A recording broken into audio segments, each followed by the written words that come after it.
பீகாரை தொடர்ந்து நாங்கள் தமிழ்நாட்டுக்கு வருகிறோம் அப்படின்னு சொல்லி முதலமைச்சர் ஸ்டாலினுக்கு ஒரு சவாலை விட்டிருந்தார் அமித்ஷா. சங்கி படையவே நீங்க திரட்டிட்டு வந்தாலும் இங்க ஒண்ணும் பண்ண முடியாது, எங்க கேரக்டரை நீங்க புரிஞ்சுக்கிற மாட்டீங்க, தமிழ்நாட்டுல உங்களுடைய எந்த வேலையும் எடுபடாது அப்படின்னு சொல்லி அமித்ஷாவுக்கு பதிலடி கொடுத்திருக்கிறார். எப்படி பார்க்கிறீங்க? அவர் சரியா தாங்க சொல்றாரு. அமித்ஷா வர்றதுனால என்ன பெரிய மாறுதல் வந்துடும்? இங்க தமிழ்நாட்டை சேர்ந்த தலைவர்கள் அவங்க மாறுதல் கொண்டு வரலாங்க, மாற்றத்துக்கான சாவியா கூட அவங்க திகழ முடியும். ஆனா வட இந்திய தலைவர்கள் வர்றதுனால என்ன நடக்கும்?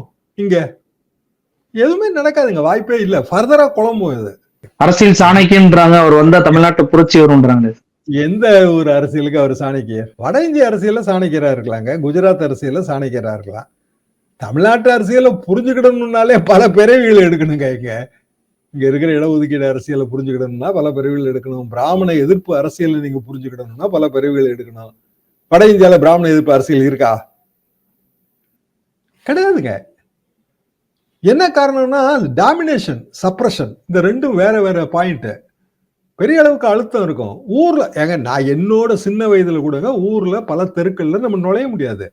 அப்படியான ஒரு நிலைமையில பிராமண எதிர்ப்பு அரசியல் அதுக்கு சாத்தியப்பட்டது. இன்னைக்கு பிராமணர்கள் அந்த நிலைமையில இல்ல. உண்மையிலேயே ஏராளமான பேர் வெளிநாடுகளுக்கு எல்லாம் போயிட்டாங்க. சில ஊர்ல அக்ரகாரமே காலிங்க, சின்ன கிராமங்கள் அக்ரகாரமே இல்ல. அப்போ இன்றைய தேதிக்கு எது சாத்தியம்? எது சாத்தியம்னா மாநில நலன்களை பாதுகாப்பதில் யார், இந்த மாநிலத்தை பாதுகாக்கக்கூடிய வல்லமை பெற்ற அரசியல் தலைவர் யார்? இந்த கேள்விதாங்க. பிரைம் டிஃபெண்டர் பாலிடிக்ஸ் சொல்லுவாங்க இத. அப்போ இல்லங்க, ஊழல்ங்க, பயங்கர ஊழல்.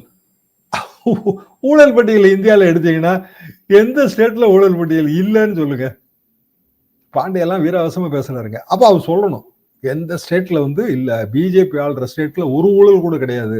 மது விலக்கு யூபியில தான் இருக்கிறதுல அதிகமான மது விற்பனை ஆகுது.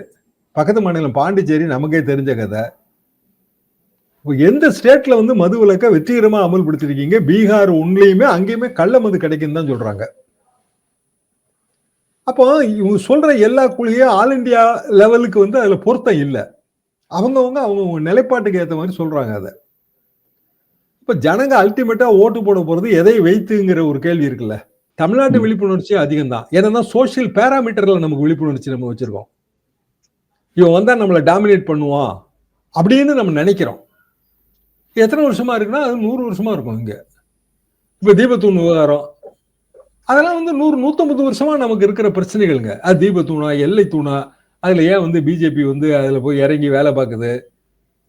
இந்த விருப்ப பட்டியல திருப்பரங்குன்றம் இருக்கான்னு தேடி பார்த்தா அது இல்லைங்க.